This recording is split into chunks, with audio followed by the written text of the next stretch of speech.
ধানমন্ডি ৩২ নম্বরের সর্বশেষ পরিস্থিতি আপনাদেরকে সঙ্গে যুক্ত করেছি আমি নাহিদ হাসান, এবং এই মুহূর্তে আপনারা দেখছেন ইত্তেফাকের লাইভে দিনভর টিয়ারশেল, সাউন্ড গ্রেনেড নিক্ষেপ করার পরে ছত্রভঙ্গ করে শিক্ষার্থীদেরকে, এবং আমরা দেখতে পাচ্ছি যে নিরাপত্তা জোরদার করা হয়েছে। পরিস্থিতি বাইরের যে সকল লোকজন এই ধানমন্ডি ৩২-এ প্রবেশ করছে তাদেরকে আইনশৃঙ্খলা বাহিনী, সেনাবাহিনী, বিজিবি এবং সব স্তরের লোকদেরকে কিন্তু আসলে ভিতরে প্রবেশ করতে দেওয়া হচ্ছে না। যারাই ভিতরে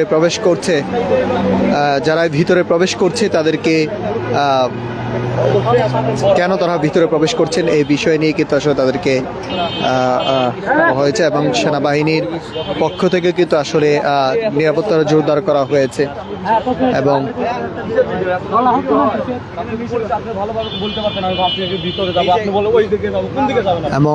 যারা ভিতরে যাচ্ছে পুলিশের পক্ষ থেকে, আইনশৃঙ্খলা বাহিনীর পক্ষ থেকে কিন্তু ভিতরে প্রবেশ করতে দেওয়া হচ্ছে না, এবং তাদের ভিতরে কোনো একজন ধানমন্ডি ৩২-এর ভিতরে প্রবেশ করতে নিয়েছিলেন, এবং সেই মুহূর্তে কিন্তু আসলে আইনশৃঙ্খলা বাহিনী তাদেরকে আটকে দিয়েছেন এবং ভিতরে কাউকে প্রবেশ করতে দেওয়া হচ্ছে না। এবং এই মুহূর্তে সর্বশেষ পরিস্থিতি আপনাদেরকে দেখানোর চেষ্টা করছি, এবং ঠিক যে এই মুহূর্তে ধানমন্ডির ৩২ নম্বরের সর্বশেষ পরিস্থিতি, যান চলাচল থেকে শুরু করে সকল স্তরের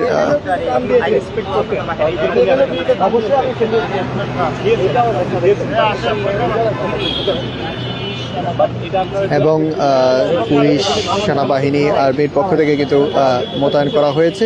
কোনো বিশৃঙ্খলা তৈরি না হয় সেই জায়গা কিন্তু তারা নজর দিচ্ছে, এবং সর্বশেষ জায়গা আপনাদেরকে একটু দেখানোর চেষ্টা করছি। পুলিশ, সেনাবাহিনী, র্যাব, বিজিবি তারা কিন্তু অবস্থানে রয়েছে। মধ্যরাতেও কিন্তু আসলে তারা কিন্তু তৎপর রয়েছে। এবং ঠিক আপনাদেরকে একটু জানিয়ে রাখি, ঠিক এই ধানমন্ডি ৩২-এর যেই সর্বশেষ পরিস্থিতি আপনাদেরকে জানাচ্ছিলাম, ঠিক কয়েক ঘন্টা আগেও কিন্তু আসলে এখানে বিজিবি, র্যাব, পুলিশ, আইনশৃঙ্খলা, ৩ স্তরের আইনশৃঙ্খলা বাহিনী তারা কিন্তু অবস্থান নিয়েছেন। সেই সময় কিন্তু আন্দোলনকারীরা ইট, পাটকেল তারা কিন্তু নিক্ষেপ করেছিল, এবং তারপরে কিন্তু আসলে তাদেরকে আবারও ছত্রভঙ্গ করে দেওয়া হয়েছিল, এবং ছত্রভঙ্গ করে দেওয়ার পরে কিন্তু আসলে শিক্ষার্থীরা যে যার মতো আসলে চলে গিয়েছিল। তারপরে কিন্তু আসলে পরিস্থিতি একেবারেই থমথমে বিরাজ করছে, এবং যেই ধানমন্ডি ৩২-এর সামনে যেই উৎসুক জনতা তারা কিন্তু আসলে এই মুহূর্তে কিন্তু অবস্থান নিয়েছে এবং তাদেরকে সরিয়ে দেওয়া হচ্ছে। এবং ধানমন্ডি ৩২-এর যে প্রবেশদ্বারটি রয়েছে সেখানে কিন্তু প্রায় দিনভর কিন্তু কোনো যান চলাচল ছিল না, এবং যান চলাচল কিন্তু আসলে কিছুটা সচল করা হয়েছিল। তারপরই কিন্তু আসলে শিক্ষার্থীদেরকে ছত্রভঙ্গি করে দেওয়ার পরেই কিন্তু আসলে একেবারে দুই রাস্তা যান চলাচল কিন্তু সচল করে দেওয়া হয়েছে। এবং আমরা দেখতে পাচ্ছি এই মুহূর্তে যে ধানমন্ডির এই যে ব্যস্ত যে নগরীর রাস্তাটি কিন্তু আসলে গাড়ি থেকে শুরু করে সকল যানবাহন কিন্তু আসলে সচল করে দেওয়া হয়েছে। প্রিয় দর্শক, আপনারা দেখছেন এই মুহূর্তে ইত্তেফাকের মাধ্যমে কে কোথা থেকে দেখছেন। দর্শক, আপনাদের সঙ্গে যুক্ত রয়েছে আমি নাহিদ হাসান। কে কোথা থেকে দেখছেন কমেন্ট করে মতামত জানাতে পারেন আমাদেরকে। এবং ধানমন্ডির ৩২-এর সর্বশেষ পরিস্থিতি, সেনাবাহিনী, পুলিশ, র্যাব, বিজিবি, সকল স্তরের আইনশৃঙ্খলা বাহিনী তারা কিন্তু অবস্থান নিয়েছে, এবং এই জায়গাটিতে আসলে যারা এই অবস্থান করছে তাদেরকে কিন্তু সরিয়ে দেওয়া হচ্ছে। কেউ যেন আসলে এই প্রবেশদ্বারে যেন অবস্থান না নিতে পারে সেই জায়গায় কিন্তু আসলে আইনশৃঙ্খলা বাহিনী তারা কিন্তু দেখছেন, এবং সেনাবাহিনী, র্যাব, বিজিবি তারা কিন্তু এই যে প্রবেশদ্বারটি রয়েছে প্রবেশদ্বারটা কিন্তু আসলে তারা কিন্তু অবস্থান নিয়েছে। এবং আমরা আপনাদেরকে দেখাচ্ছিলাম যে আজকে দিনভর যেই সাউন্ড গ্রেনেড, টিয়ার শেল কিন্তু আসলে নিক্ষেপ করা হয়েছিল এবং সেই নিক্ষেপ করার পরেই কিন্তু আসলে সেনাবাহিনী তারা কিন্তু এই মধ্যরাতেও কিন্তু অবস্থান নিয়েছে, কোনোভাবেই যেন বিশৃঙ্খলা দিকে না যায়। এবং শিক্ষার্থীদেরকে কিন্তু বোঝানো হয়েছিল, দীর্ঘ প্রচেষ্টার পরেও কিন্তু আসলে তাদেরকে ছত্রভঙ্গ করে তাদেরকে যে ঢাকা কলেজ নিউ মার্কেটের যে এলাকাটি রয়েছে সেই দিকে কিন্তু আসলে তাদেরকে ছত্রভঙ্গ করে দেওয়া হয়, সেই দিকে তাদেরকে পাঠিয়ে দেওয়া হয়। এবং যে ধানমন্ডি যে সোভানবাগের যে এলাকাটি রয়েছে, সোভানবাগ এলাকায় কিন্তু আসলে তাদেরকে ওই দিকে কিন্তু আসলে সোভানবাগের দিকে তাদেরকে সরিয়ে দেওয়া হয়। এবং যে পান্থপথের যে এলাকাটি রয়েছে, পান্থপথের এলাকার দিকেও কিন্তু আসলে শিক্ষার্থীরা অবস্থান নিয়েছিল, তাদেরকেও কিন্তু ছত্রভঙ্গ করে দেয় আইনশৃঙ্খলা বাহিনী। এবং সেনাবাহিনীর পক্ষ থেকে কিন্তু আসলে কড়া নিরাপত্তা রয়েছে পুরো ধানমন্ডি এলাকা, যে ধানমন্ডি 32 নম্বরের যে এলাকাটি রয়েছে, সেনাবাহিনী কঠোর নিরাপত্তায় রয়েছে। যে দিনভর যেই সাউন্ড গ্রেনেড, টিয়ার শেল এবং শিক্ষার্থীরা যেই জানাচ্ছিলেন যে তারা কোনোভাবেই বাসায় ফিরবে না, তারা তাদের যেই আন্দোলন, যে কর্মসূচি তারা দিয়েছে সেই কর্মসূচি তারা পালন না করে তারা বাসায় ফিরবে না, এমনটা কিন্তু তারা কিন্তু জানিয়েছেন। দর্শক, আরেকটি বিষয় আপনাদেরকে জানিয়ে রেখে যে দুটি বুলডোজার নিয়ে কিন্তু রাজধানীর ধানমন্ডি 32 নম্বর সড়কে যে শেখ মুজিবুর রহমানের যে বাড়িটি রয়েছে সেই বাড়িটি কিন্তু ভাঙতে যাওয়া কিন্তু বিক্ষোভকারীদের ছত্রভঙ্গ কিন্তু করে দেয় আইনশৃঙ্খলা বাহিনী। এবং সেনাবাহিনী ও পুলিশ কিন্তু সেই বুলডোজারগুলো কিন্তু আটকিয়ে দেয়, এবং আটকে দেওয়ার পরেই কিন্তু আসলে এই শিক্ষার্থীরা কিন্তু সেনাবাহিনীর যেই প্রবেশদ্বারের যে ধানমন্ডি যে প্রবেশদ্বারটি রয়েছে সেখানে কিন্তু তারা অবস্থান নেয়। এবং সেই অবস্থান নেওয়ার পরেই কিন্তু আসলে এই ঘটনাকে কেন্দ্র করে কিন্তু নিউ মার্কেট থেকে মিরপুরমুখী সড়কের সকল যান চলাচল কিন্তু আসলে বন্ধ ছিল। এবং ঠিক এখন কিন্তু আসলে যান চলাচল আবারও কিন্তু সচল রয়েছে। এবং যে ঢাকা মেট্রোপলিটন পুলিশ রয়েছে, ঢাকা মেট্রোপলিটন পুলিশের যেই সার্জনটি রয়েছে, টিএসএল নিক্ষেপের যেই পুলিশের সকল স্তরের কিন্তু আসলে গাড়িগুলো কিন্তু আসলে ভিতর থেকে তারা বের করে দিচ্ছে। এবং আমরা দেখতে পাচ্ছি যে যান চলাচলটিকে আসলে সচল করে দেওয়া হয়েছে। এবং আরেকটা বিষয়ে আপনাদেরকে জানিয়ে রাখি যে বিক্ষোভকারীরা কিন্তু আসলে ধানমন্ডি 32 নম্বরের যেই ঢুকানোর চেষ্টা বুলডোজার ঢুকানোর চেষ্টা করার সময় কিন্তু আসলে তাদের যে বুলডোজারগুলো নিয়ে আসা হয়েছিল সেটি কিন্তু আসলে সেনাবাহিনী এবং পুলিশের পক্ষ থেকে কিন্তু বাধা দেয়। এবং আইনশৃঙ্খলা রক্ষাকারী বাহিনী এক পর্যায়ে কিন্তু বিক্ষোভকারীদের লাঠিপিটাও কিন্তু আসলে করা হয়, এবং লাঠিপিটা করার পরেও কিন্তু ছত্রভঙ্গ করে দেওয়া হয়। এবং আবারও কিন্তু তারা কিন্তু তাদের যে কর্মসূচি পালনের জন্য তারা কিন্তু আবারও ধানমন্ডি 32-এর সামনে তারা কিন্তু অবস্থান নেয়। এবং এরপরে কিন্তু আসলে বিক্ষোভকারীরা কিন্তু আইনশৃঙ্খলা রক্ষাকারী বাহিনীর সদস্যদের লক্ষ্য করে ইট পাটকেল ছুঁড়ে, এবং সেই সময় কিন্তু আসলে পুলিশের কয়েক সদস্য কিন্তু আসলে আহত হয়, এবং আহত হয় তা আমরা কিন্তু দেখতে পেরেছি। এবং পুলিশ কিন্তু আসলে সাউন্ড গ্রেনেড, টিয়ার শেল বিক্ষোভকারীদের মেরে আসলে ছত্রভঙ্গ করার চেষ্টা করে। একাধিক সাউন্ড গ্রেনেড শব্দও কিন্তু আসলে শোনা যায়, এবং এক পর্যায়ে বিক্ষোভকারীরা কিন্তু ছত্রভঙ্গ হয়ে যায়। এবং ছত্রভঙ্গ হওয়ার পরেই কিন্তু আসলে যেই সেনাবাহিনী এবং পুলিশের কয়েক স্তরে কিন্তু নিরাপত্তা জোরদার করে। এবং ঠিক 2টার দিকে কিন্তু আসলে 2 ভাগে ভাগ হয় বিক্ষোভকারীরা, এবং 2 ভাগে বিক্ষোভকারী কিন্তু ভাগ হয়ে কিন্তু আবারও জড়ো হওয়ার চেষ্টা করেন। যেমন মিরপুরের যে রোডের 32 নম্বর অংশ জড়ো হওয়ার চেষ্টা করতে দেখা যায়, এবং মিরপুরে যে রুটটি রয়েছে সেই জায়গা থেকে কিন্তু আসলে শিক্ষার্থীরা আবারও অবস্থান নেয়। এবং এরপরে কিন্তু আসলে ছাত্ররা আবারও কিন্তু আসলে ছাত্রদেরকে ছত্রভঙ্গ করে পুলিশ এবং সেনাবাহিনী। এবং তারপরেই কিন্তু আসলে একদল বিক্ষোভকারী কিন্তু আবার ধানমন্ডি 32 নম্বরে জড়ো হন, এবং তারা সেখানেও কিন্তু আমরা দেখতে পেরেছি যে তারা বিক্ষোভ শুরু করে। এবং বিক্ষোভ শুরু করার পরেই কিন্তু পরিস্থিতি নিয়ন্ত্রণে নেওয়ার জন্য যে ঘটনাস্থলে শতাধিক সেনা সদস্য কিন্তু আসেন, এবং ঘটনাস্থলে বিপুল সংখ্যক পুলিশ সদস্যও কিন্তু আসেন। এবং তারপরেও কিন্তু আসলে শিক্ষার্থীরা কোনোভাবেই তাদের যে কর্মসূচি তারা দিয়েছে সেই কর্মসূচি কোনোভাবেই তাদের পালন না করে তারা বাড়ি ফিরবে না, এমনটা কিন্তু তারা জানিয়েছিলেন আন্দোলনকারীরা। এবং ঢাকা মহানগর পুলিশের যে ধানমন্ডি অঞ্চলের এক কর্মকর্তা কিন্তু আসলে তিনি জানিয়েছিলেন যে 12টার দিকে ধানমন্ডি 32 নম্বরের দিকে দুটি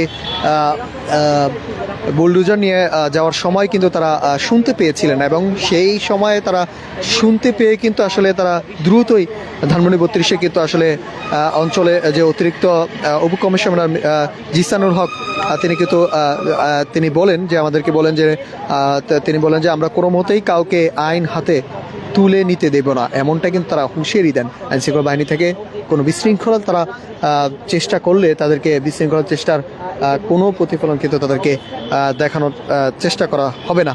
এবং আপনাদেরকে আরেকটি জানিয়ে রাখি, গত ফেব্রুয়ারিতে ধানমন্ডির 32 নম্বর সড়কে যে শেখ মুজিবের যে বাড়িটি রয়েছে সেই বাড়িটি কিন্তু অর্ধেকের বেশি অংশ কিন্তু ভেঙে গুঁড়িয়ে দেওয়া হয়। এবং জুলাই গণঅভ্যুত্থানে যে 2024 সালের যে 5ই আগস্ট শেখ হাসিনা সরকারের পতনের পর 32 নম্বর বাড়িটি কিন্তু আগুন দিয়ে পুড়িয়ে দেওয়া হয়েছিল। এবং জুলাই গণঅভ্যুত্থানের সময় সংগঠিত যে মানবতা বিরোধী অপরাধের শেখ হাসিনার বিরুদ্ধে করা মামলার রায় ঘোষণা করা হয়েছে 17 নভেম্বর। এবং আন্তর্জাতিক অপরাধ ট্রাইব্যুনাল 1-এর যে এজলাস থেকে রায় ঘোষণা কার্যক্রম সরাসরি সম্প্রচার করা হচ্ছে, এবং বিভিন্ন জায়গায় কিন্তু তার কিন্তু সম্প্রচার করা হয়েছে। এবং গণ অভ্যুত্থানের সময় যে হত্যাকাণ্ড সহ মানবতা অপরাধের ঘটনায় কিন্তু শেখ হাসিনাকে মৃত্যুদণ্ড দেওয়া হয়েছিল। এবং এর পরপরই কিন্তু আসলে শিক্ষার্থীরা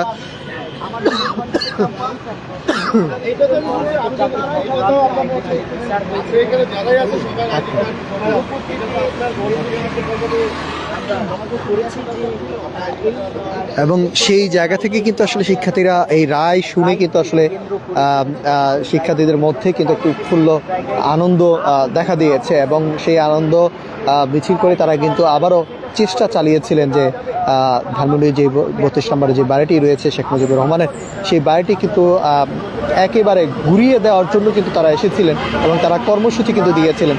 এবং তারপরেই কিন্তু আসলে পুলিশ অ্যাকশনে যায়। শিক্ষার্থীদেরকে কিন্তু বিপুল সংখ্যক সাউন্ড গ্রেনেড থেকে শুরু করে টিয়ার শেল থেকে শুরু করে তারা কিন্তু নিক্ষেপ করে, এবং শিক্ষার্থীদেরকে ছত্রভঙ্গ করে দেওয়ার জন্য কিন্তু 3 ভাগে শিক্ষার্থীরা কিন্তু বিভক্ত হয়। এবং 3 ভাগে বিভক্ত হয় ধানমন্ডির যে সোভানবাগ রয়েছে, মিরপুর যাওয়ার যে রুটটি রয়েছে সেই জায়গায় কিন্তু শিক্ষার্থীরা অবস্থান নিয়েছে। এবং ঢাকা কলেজ এবং নিউ মার্কেট এলাকার যে রাস্তাটি রয়েছে সেই দিকে কিন্তু আসলে শিক্ষার্থীরা অবস্থান নেয়। এবং 3 ভাগের যে আরেকটি ভাগ রয়েছে সেই ভাগে কিন্তু আসলে পান্থবোধ সেই জায়গায় কিন্তু আন্দোলনকারী শিক্ষার্থীরা তারা কিন্তু অবস্থান নেয়। এবং অবস্থান নেওয়ার পরেই কিন্তু ঠিক আইনশৃঙ্খলা বাহিনী পুলিশের পক্ষ থেকে কিন্তু বিপুল সংখ্যক টিয়ার শেল সাউন্ড গ্রেনেড নিক্ষেপ করে কিন্তু তাদেরকে ছত্রভঙ্গ করে দেওয়া হয়। এবং ছত্রভঙ্গ করে দেওয়ার পরেই কিন্তু পান্থপথের যেই শিক্ষার্থীরা যেখানে দাঁড়িয়েছিল তাদেরকে সেখান থেকে কিন্তু ছত্রভঙ্গ করে দেওয়ার পরে কিন্তু তারা সরে যায়। এবং এরপরেই কিন্তু আসলে ধানমন্ডির যে সোভানবাগ এলাকাটি রয়েছে সোভানবাগ এলাকাটিতে কিন্তু আসলে ঠিক সোভানবাগ এলাকাটি থেকে ঠিক শিক্ষার্থীরা কিন্তু অবস্থান নেয়। এবং অবস্থান নেওয়ার পরেই কিন্তু তাদেরকে ছত্রভঙ্গ করে দেওয়া হয়। এবং শেষ পর্যন্ত কিন্তু আসলে ডিসি মাসুদ তিনি কিন্তু এসেছিলেন আন্দোলনকারীদেরকে একটি ঘোষণা দেন। এবং সেই ঘোষণার পরেই কিন্তু শিক্ষার্থীরা তাদের যেই প্রচেষ্টা এবং তারা যেই আন্দোলনের জন্য যে ডাক দিয়েছেন এবং তারা সেই আন্দোলনে তারা কোনোভাবেই বিশৃঙ্খলা তারা প্রচেষ্টা করবে না এমনটা কিন্তু তারা বলছিলেন। এবং এরপরেই যে ঘোষণাটি দেওয়া হয় ঘোষণার পরেই কিন্তু শিক্ষার্থীরা আবারও চেষ্টা চালান ধানমন্ডি 32-এর দিকে অগ্রসর হওয়ার।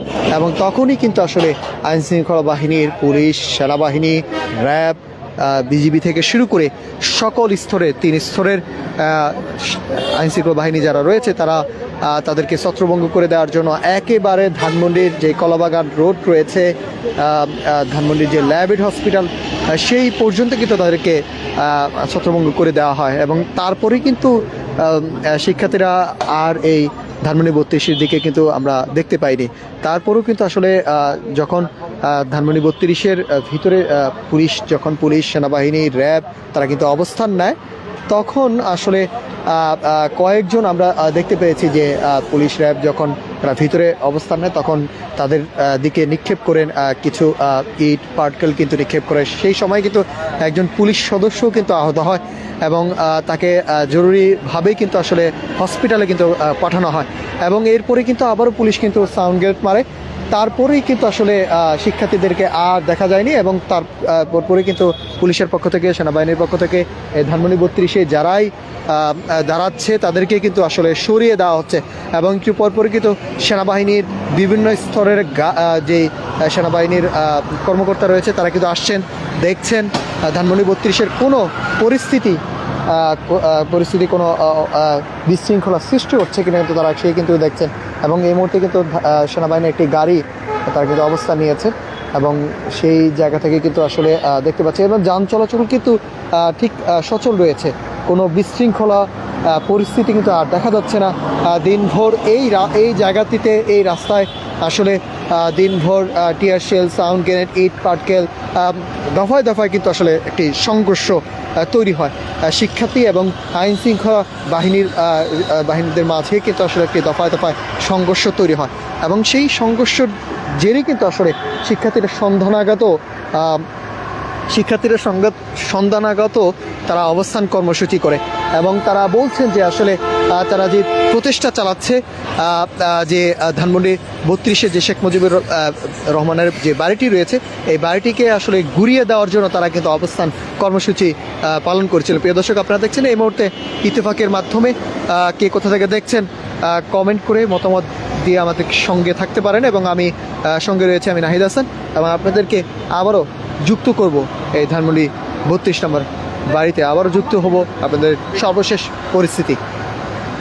দর্শক, আপনাদেরকে একটু জানিয়ে রাখি, আপনারা দেখছেন ইত্তেফাকের মাধ্যমে সেনাবাহিনী, পুলিশ এবং র্যাব সতর্ক অবস্থানে রয়েছে, কোনোভাবেই বিশৃঙ্খলা সৃষ্টি না হয় সেই দিকে তারা নজর রাখছে এবং উৎসুক জনতা যারাই ভিড় করছে এই ধানমন্ডি 32-এর সামনে তাদেরকেই সরিয়ে দেওয়া হচ্ছে এবং কোনো বিশৃঙ্খলা পরিস্থিতি দেখা মাত্রই তারা কিন্তু সাথে সাথেই সতর্ক অবস্থান রয়েছে। প্রিয় দর্শক, আপনাদেরকে আবারও যুক্ত করব ইত্তেফাকের মাধ্যমে, কে কোথা থেকে দেখছেন কমেন্ট করে মতামত দিয়ে আমাদেরকে জানাতে পারেন। বিজিবি, পুলিশ, সেনাবাহিনী, সকল স্তরের আইনশৃঙ্খলা বাহিনী তারা কিন্তু অবস্থান নিয়েছে। আবারও আপনাদেরকে যুক্ত করব।